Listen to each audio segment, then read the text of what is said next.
আসসালামু আলাইকুম প্রিয় দর্শক, ওয়েলকাম ব্যাক। আজ শুক্রবার, এর একটি স্পেশাল এপিসোড আপনাদেরকে উপহার স্বরূপ দেওয়া হবে। তো চলুন শুরু করা যাক। বড় মামা প্রতিদিন কিন্তু ফজরের নামাজ পড়ছে। এখন ওই দিন ফজরের নামাজ পড়ার জন্য উঠছে, উঠেইয়া সবাইকে ডাক। মামা কিন্তু মানে নামাজ যখন যায় না, নানু বাড়িতে বলছিল যে যখন যাই যাক না পেবে নামাজের আগে সবাইকে ডাকে দিবি। আমার মানে খালারা, তারপর মামা দুইজন, নানু ভাই নানি আম্মা সবাই নামাজ পড়ছিল, খালি ছোট তিন কেসরা নামাজ পড়ে না। মানে ছোট তিন মামা, ওরা তিনজন এখনো ছোট মামা আবার নামাজ শুরু করছে, মেজর দুইটা নামাজ পড়ে না। তো ওই মনে করো যে মামা উঠিয়ে সবাইকে ডাকায়, দেখে ওই মামার নাই, ওই মামার নাম আছে শামীম। এখন যায় জিজ্ঞেস করে শামীম কই, শামীম কই, পরে ওই তো মনে হয় উঠছে, নামাজ গেল নাকি, মনে করছে হয়তো নামাজে গেছে। এখন মসজিদ হলো এই জায়গার থেকে ধরো বেশি দূর না, ওই মোড়টা একটু ঘুরে। বড় মামা উঠে নামাজে গেছে, নানু ভাই উঠে নামাজে গেছে, সবাই নামাজে গেছে। এখন আসার সময় বড় মামা দেখে মসজিদও তো খুঁজছে নাই, মসজিদও তো নাই। আসার সময় দেখে পুকুর পাড় আছে না, পুকুর পাড়ে নামার জন্য কোনো এও নাই, মানে পুকুর পাড়ের যে নামবে খারাপ আসার। ওর নানু বাড়ির ওদিক সিস্টেম কেমন, বাঁশ দিয়ে টং আছে না, ওই টং ঘাট বানিয়ে দেয়। তো দেখে ওই ঘাটের রেওত গেঞ্জি লুঙ্গি, কি খবর এই এত এটা লুঙ্গি টুঙ্গি থুয়ে গেছি মানে।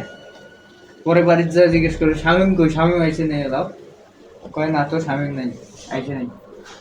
কয় মসজিদ না, কই মসজিদ তো খুঁজলাম নাই, ওই লুঙ্গি গেঞ্জি সব যাবো পুকুর পাড়ত। পরে কয় হয়তো গোসল করতে গেছে নাকি, এখন নাই নাই নাই। পরে সকালে মাঝি ডাকাইছি, মাঝি ডাকে ওই যে জাল, বড় জাল বুঝে, ওই বড় জাল খাওয়াইছি, বিশাল ডিগি। এখনো ওই পুকুরটা আছে। পুকুরের নাম কি? নাম নাই, এমনিতে পারিবারিক ওটা। না, অনেক পুকুর আছে না, নাম টাম থাকে, জিজ্ঞাসা করলাম। এখন ওই পুকুরত মনে করো মাঝি নামাইছে, মাঝি নামে এক জায়গায় জাল আটকে গিয়েছে, ওই জায়গায় ডুবুরি নামাই দিছে, ডুবুরি নামে দিয়ে যায়, দেখে মানে ওই জায়গায় ছুঁয়ে আছে। পরে তুলছে, তোলার পর এই কাল বরাবর 5টা আঙ্গুল, মানে পুরো 5টা আঙ্গুলের দাগ এই জায়গায় ছাড়াইছে। তারপরে এইদিকে দিক হাসরের দাগ। আল্লাহ। তখন পরে পরে ওটাই ইয়া করছে, ডাকছে, কবিরাজ ডাকছে, কবিরাজ ডাকিয়ে দেখছে যে হ্যাঁ ওই কাজ এভাবে করছে, জেনে করছে। ওই মানে নানু বাড়ির সামনে তো একটা কবরস্থান আছে,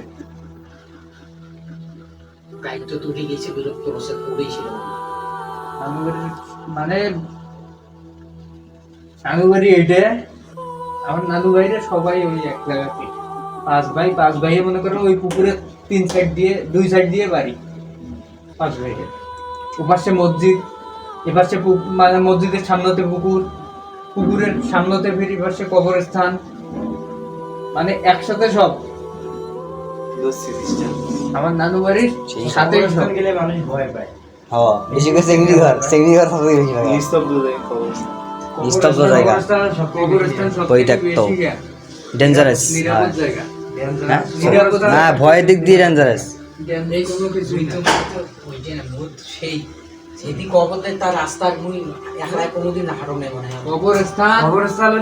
তুমি পবিত্র ভাবে কবরস্থানে ঢুকবে, তোমার আর কোনো কিছুই ক্ষতি করতে পারবে না। কবরস্থানে বলে থাকে, কবরস্থানে তো খারাপ দিন থাকে, আছে তোমাদের পবিত্র থাকেন, তুমি পবিত্র থাকবা, টাচ করে ওঠে যায় সুদি দেখো কবরের উপরে, কিছু করবে না। একটা দোয়া আছে, আসমানে থাঙ্গের মাধ্যমে যায়, রক্ত করেও জীবিত হয়। আশরাফ আলী থানভীর রহমাতুল্লাহ একটা আমল আছে, লা ইলাহা ইল্লাল্লাহু ওয়াহদাহু লা শারীকা লাহু লাহুল মুলকু ওয়া লাহুল হামদু ওয়া হুয়া আলা কুল্লি শাইইন কদির। এই দোয়াটা যার ফরজে পড়ে 100 বার পড়বে, জিন কা জিনে তোমার 14 বাপট আসলে পড়ান না তোমার। আসলে আল্লাহ নিজে সবার পথে তারা আল্লাহ আল্লাহ আল্লাহ নিজে তোমার শিক্ষা করবে। ধরো জিন দেখ 100 না 50 বার 10 বার একবারে তুলতে হয় আসে ধাম একটা করে। বেজে সময় পড়বে, 3 বার 6 বার 100 বার পড়বে, 100 বার পড়ার নিয়ম আছে ওখানে, বুঝছেন? আসলে এই দোয়ার যে দোয়া যে পাওয়ার এটা আপনি বুঝবেন না, যারা আমল করছে তারা জানে। মানে যে লিমিটেশনটা দেওয়া যে 100 বার 3 বার, এটা কিন্তু আমার বিশ্বাস না যে 3 বার করলে এইটা হবে বা একবার করলে এটা হবে না। ওটা দেওয়া আছে সিস্টেমে, তুমি পড়তে পারো, বেশ সময় পড়তে পারো, 4 বার 7 বার তোমার ইচ্ছা। হ্যাঁ, আল্লাহ আল্লাহ নাম বারবার জিকির করলে সওয়াব বেশি হয়। কিন্তু এই দোয়া মাঝে মাঝে দেখবে যে এই দোয়া আয়াতুল কুরসি নাচপালা করিয়া কাজ হয়। হ্যাঁ মাঝে মাঝে দেখবে এগুলো সারা না না এইটার কথা বলতেছি না, আমি বলতেছি যে কোন হাদিস আছে এই দোয়াগুলো এই দোয়াটা 3 বার পড়া লিমিটেশন লাগবে, কোনো নাই, আবার এই দোয়াটা 100 বার পড়া লাগবে, এই নামাজের পর এতবার পড়া লাগবে, এইটা কোনো কি লিমিটেশন দোয়া? নাই এগুলা। কারণ একবার করলে যেটা হইতেছে এই 30 বার করলে তো সেম কাহিনী হবে, হয়তো সবটা বেশি হবে, কিন্তু এখানে এবার ওই যে নামাজের পরে যে তাসবিহগুলো এগুলোর কথা এগুলোর কথা বলতেছি না, মনে হয় যে এই যে- এই যে দোয়া থাকে মাসনুন দোয়া গুলো, ওগুলোর কোনো ইয়ে নেই। তাহলে এগুলো ইয়াদ দিয়েছে কেন যে 3 বার পড়া লাগে বা এই যে এটা মেনশন সাত বার বেশি পড়া লাগে। করে 3 বার দেয়, 7 বার দেয়, 11 বার দেয় না। এমনিতে একটা ইয়া বই দেয়। কিছু কিছু হাদিস আছে আবার মানে যে এতবার যেমন এই যে নামাজের পর যে নামাজের পর তাসবিহ গুলো, হ্যাঁ এটা ঠিক আছে, যে এটার যেমন একটা লিমিট আছে।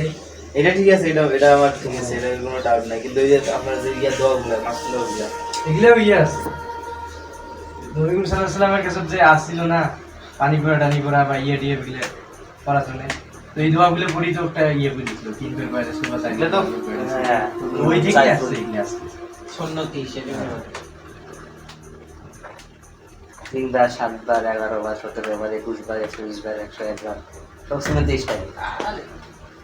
চাই যে আমার খালি মসজিদে ঢুকতে পারে না।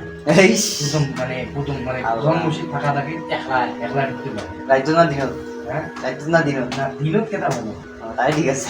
দিনত তো একটু কেমন কেমন লাগে, মানে প্রথমবার মসজিদ হালকা হালকা নিজে মানে কেমনটা তালা ফুলিয়ে মসজিদে ঢুকতে নিজে কেমনটা ফিল হয়, যে কারো আছে আশেপাশে কেমনটা ফিল হয়। এটাই সবচেয়ে এটা আমারও হয়েছিল, এটা আমারও হয়েছিল। তালা ফুলিয়ে মসজিদে ঢুকলে আমার কেমন লাগে। না দিনত কোনো সমস্যা নাই, দিনত না। ফজরের আগে ওই সময়টা হ্যাঁ তাজদের সময় জিন থাকে, জিন ইবাদত করে। সে কোন মানে একটা- আমরা সারা দিন, তারপর দেখা গেছে আমরা বেশিরভাগ দিন আমাদের নামাজগুলো কিন্তু বেশিরভাগ দিন কেন্দ্রিক। ধরো জহর, আসর, মাগরিব, তারপর ফজর, এগুলো দিনে না।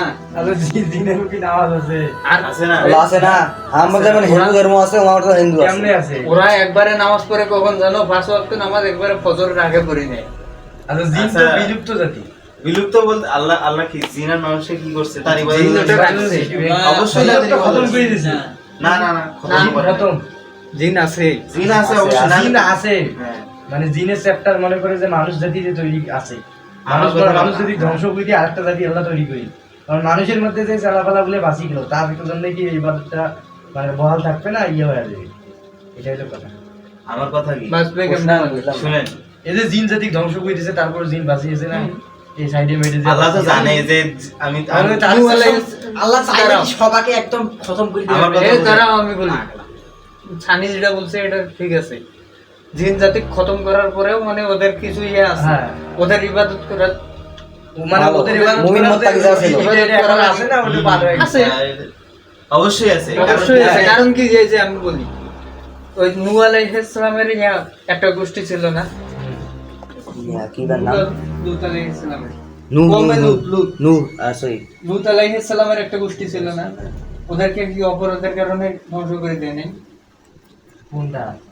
কওমে লূত, লুট না লুট? লূত আলাইহিস, এই যে উল্টে দিছে, জমি উল্টে দিছে, জমিন উল্টে দিছে লূত আলাইহিস সালামের। তো ওদের গোষ্ঠী একদম ধ্বংস করে দেয় নাই, হ্যাঁ। তারপরেও কি ছিল না? আচ্ছা ওমরা কি গে আছি, গে বলে আছি, হ্যাঁ? গে বলে আছি, হ্যাঁ, সব- ওইটাই তো। লুট আলাইহিস সালাম। তো ছিল না, লূত আলাইহিস সালাম ছিল না, লূত আলাইহিস সালাম তো বেঁচে ছিল। তো ওনার পরবর্তীতে যে প্রজন্মটা আসছে, বা লূত আলাইহিস সালাম যে ছিল, তার জন্য কি ইবাদত খরচ ছিল না? আল্লাহ লূত আলাইহিস সালামের ওই অঞ্চলটা আল্লাহ তাআলা জমি উল্টে দিয়েছে, কিন্তু ওই মানুষ তো অঞ্চলটা ছিল, হ্যাঁ, আবার- অন্যান্য অঞ্চলে তো মানুষ ছিল না। অন্যান্য আর ওই ছিল সময় না। প্রেক্ষাপটে কি যেন নবী রাসূল জমিতে আসছে কোন হিসেবে দেখা যায় ঢাকা অঞ্চলের জন্য একটা আল্লাহ রাসূল পাঠাইছে, মানে নবী পাঠাইছে। তো ঢাকার জন্য। এইভাবে নবী রাসূল আসছে তো। হ্যাঁ সেটাই তো। এখন নবী রাসূলকে এক লক্ষ জায়গায় লক্ষ রেখেছে, বানাইছে। লক্ষ একটা অঞ্চলে পাঠাইছে, হ্যাঁ, যেমন একটা কিন্তু মুসলিম কোরআন কোরআন খালি 30 জন নবীর নাম আছে খালি। ওই হিসেবে নূহ আলাইহিস সালামের জাতিকে আল্লাহ ধ্বংস করেছে, কিন্তু অন্যান্য তো মানুষ ছিল, কিন্তু এইদিকে তো জিন জাতিকে আল্লাহ একবার ধ্বংসই করে ফেলাইছে। না, আমার কথা শুনেন, জিন জাতিক তো আল্লাহ একবার ধ্বংস করে না, নাহলে আবার শয়তান কি হবে? শয়তান তো জিনই। মানে ধ্বংস করে ফেলার পর তো কিছু কিছু বাঁচিছে, ওগুলা তো এখন আল্লাহ তো চাইলে সবাইকে ধ্বংস করতে না, কারণ আল্লাহ তো প্ল্যান আছে। এখন পরবর্তীতে আল্লাহ তো কোরআনে বলছে যে জিন আর মানুষকে আমার ইবাদতের জন্য তৈরি করছে, কিন্তু অবশ্যই তাদের কোরআনও পাইছে না, এই যে ওমা খলাকুল জিন্না ওয়াল ইনসা, জানি তো। এইটা আয়াতটা না। আমার কথা হইছে, প্রশ্ন হচ্ছে যে জিন জাতিকে আল্লাহ তাআলা ইবাদত করার জন্য মানে সৃষ্টি হ্যাঁ, করেছে। হ্যাঁ। জিন জাতির যে একটা লিমিট ছিল, এই লিমিটটা তো শেষ হয়ে গেছে। হুম। এখনো কি তাদের ওই ইবাদতটার মানে বহাল আছে না ওইটা রহিত? অবশ্যই আছে। অবশ্যই আছে। বহাল আছে। যতদিন যাও দেখি পৃথিবী থাকবে certificate ততদিন সিআইডি ছাড় দেয়। কত গুণমান। হ্যাঁ, যতদিন পৃথিবী গ্রহণ থাকবে ততদিন ইবাদত গ্রহণ থাকবে, ততদিন ইবাদত করতে হবে। এটা খারাপ মানুষের মধ্যে যেমন ভালো খারাপ আছে, হ্যাঁ, ওইটা অবশ্যই থাকছেই তোমার, নাহলে তো মনে হয় নষ্ট হয়ে যায়।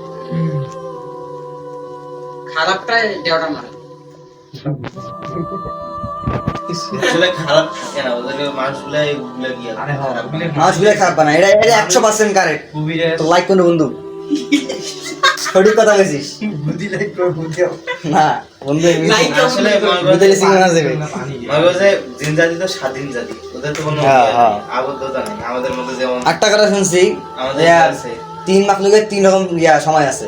মানে মানুষের সময় হচ্ছে ফজর থেকে শুরু করিয়ে রাত 12টা পর্যন্ত, আর রাত 12টার পর থেকে শুরু করিয়ে ফজরের আগ পর্যন্ত টাইম হচ্ছে তোমার ইয়াও তাহলে এই কাহারের জাতিটা কি? জিনের জিনের এই যে হাসবে না। কাহার যে বি একটা আলাদা জাতি, ভাই হাসান তো তিনটে মা- কার মূলত দিনত ঘুমে রাইতে জাগা থাকে। মাখলুক তো আচ্ছা এই পৃথিবীর- যে তুমি কি করবে না আমাকে পাগলা নাকি রে? মানুষের অভ্যাস, মানুষের তো আসবে তোমার মাসিক জিন তো চান হ্যাঁ, জিনের সাথে তোমার খাপড়ে যাবে। ওই যে আমি কি করছি ওটা যে তুই কি করলু কোয়া দেন? তুই কি হ্যাঁ। কোয়া আছে তুই? হয়তো বল তিনটে মাখলুক। আমি বললাম যে কোটি কোটি মাখলুক। একটা ইসলামিক ভিডিও দেখছিলাম। পাগলের সুখ মনে মনে হেই, আচ্ছা কোয়া কোয়া দেন। অবাক দাও। আমি একটা ইসলামিক ভিডিও দেখছি বুঝছেন, ওটা দেওয়া আছে 3টা সময় নির্ধারণ করা আছে, হ্যাঁ। 3টা তিনজনের জন্য। একটা হচ্ছে ফজর থেকে শুরু করিয়ে রাত 12টা পর্যন্ত, এটা মানুষের চলাফেরা একদম সবকিছু এই সময়টা। আর রাত 12টার পর থেকে শুরু করিয়ে রাত 3টা পর্যন্ত এই সময়টা হচ্ছে জিনদের আনাগোনা। আর রাত 3টার পর শুরু করে ফজরের আগ পর্যন্ত হচ্ছে ফেরেশতাদের আনাগোনা। এই 3টা সময় তিন মাখলুকের ইয়ে আমরা আমি শুনছি এটা। এটা কতটুকু প্রমাণ, ওদের বছর পর্যন্ত ওইটা কাটা। কতটুকু এটা বাস্তব, এটা আমি এখনো খুঁজে পাই নাই। তবে এখনো এটা খুঁজতেছি, হাত কোনা হিসাবে খুঁজতেছি, এখনো যাচাই করতেছি। ঠিক আছে এটা মানছি, কিন্তু রাইট থেকে আবার ফজর পর্যন্ত ডাইরেক্ট এটা কাহার জন্য থুয়ে দেন? দেখো, আরে ভাই, না, পৃথিবীতে অসংখ্য মাখলুক আছে, এইগুলা হ্যাঁ তা তো অবশ্যই। মাহলুক আছে অসংখ্য, কিন্তু সবার এখন বাজে রাত 12টা 11। ফেরেশতারও তো হিসেব নেই, ফেরেশতা তো হিসেব পশুপাখি যেগুলো যায় যেটা ডিশ আছে ওটা আকেল নেই, জ্ঞান নেই, জ্ঞান নেই। তোমার তো সৃষ্টি করছে মানুষের সেবা করে। একটা ঋষি আমরা বেঁধে নেন। মনে করেন যে আমি একটা পশু, আপনি একটা পশু, আমি আপনার উপরে জুলুম নিজে করছি। খুশি বান্ধব রে। কেমন দিন আপনার শক্তিশালী বলে আমার উপরে যে পরিশীল নিয়ে ওদেরকে ইয়া করে দিবে, মাটি বানিয়ে দিবে। শাস্তি পাবে হলো মানে আপনার জাহান্নামে থাকবে গাছ আর পাথর, এই দুটো থাকবে জাহান্নামে, মানুষ আছে এই সাইডে জিনিস থাকবে। জিন জাতি আর মানুষ জাতি নেই, এই দুটো জাতি হিসেব নেবে। আচ্ছা আমার একটা প্রশ্ন, বলেন তো, জিন মানুষ তো মাটি, মানুষ আগুন থেকে কষ্ট পায়, জিন তো আগুন আছে, জিন আগুন থেকে কিভাবে কষ্ট পায়? তোমরা যে মাটি আমি সঠিক এই প্রশ্নের উত্তরটা আমাকেও আছে। শুনছি, জাকির নায়ক। জাকির নায়ক একটা, ইয়েস রাইট। সঠিক, এটা অবশ্যই শুনলাম। হ্যাঁ। মারাত্মক একটা প্রশ্ন আমাদের কাছে। অস্থির প্রশ্ন, তুমি অস্থির। যে মাটি, আপনি যে মাটির তৈরি, আচ্ছা একটা মাটি দিয়ে ঠেকান যদি আপনার লাগবে না, হয়তো ওই সিস্টেমে আমরা ওইভাবেই আছি। হ্যাঁ বুঝে সেদিকে বললাম না, যেভাবে জাহান্নামের আগুনটা বানাইছে, যে তাপ দিছে, তাপ দিয়ে আরো ইয়া বানাইছে। কালো বানাইছে, কালো থেকে কি বানাইছে, লাল, লাল থেকে এবার কি তার মানে কি আগুন কালো লাগবে না। আগুন আরো দেখি। ইয়া কালো আসবে না। 1000 বছর ভাই, 1000 একটা হাদিস আছে তো, 19 এর হাদিস আছে। 1000 19 তে সেদিকে একটা কইলাম না যে ভাই আমি ডক্টর জাকির নায়ক বলছি, কবরের রাজা, ইন্ডিয়ান নয়া দিল্লি থেকে। মানুষ মরার পর কবরের রাজা হয়, যার কবরে হয় না তার কবরের রাজা এ? কিভাবে হয়? জাকির নায়ক কিং এর বিপক্ষে। তাই মনে করে যে মনে কর আরে আগুনে ভাই। মারা গেল, মনে তোর করেন মূলত তোর দেহের ওইটাই তো কথা। আত্মার আজাব হবে। এই, এই তো জাকির, মূলত মারি পৌঁছে যেতে খবর। হ্যাঁ। Welcome back. এতক্ষণ শোনার জন্য আপনাদেরকে অসংখ্য অসংখ্য ধন্যবাদ। সবাই ভালো থাকুন, সুস্থ থাকুন। এতক্ষণ আপনাদের সঙ্গে আমি ছিলাম আরজে গালিব। আপনারা দেখছেন প্রিয় show RJ Ghalib voice stories. সবাই ভালো থাকুন, সুস্থ থাকুন, মোস্ট ইম্পর্টেন্টলি আমাদের সঙ্গেই থাকুন। আল্লাহ হাফেজ।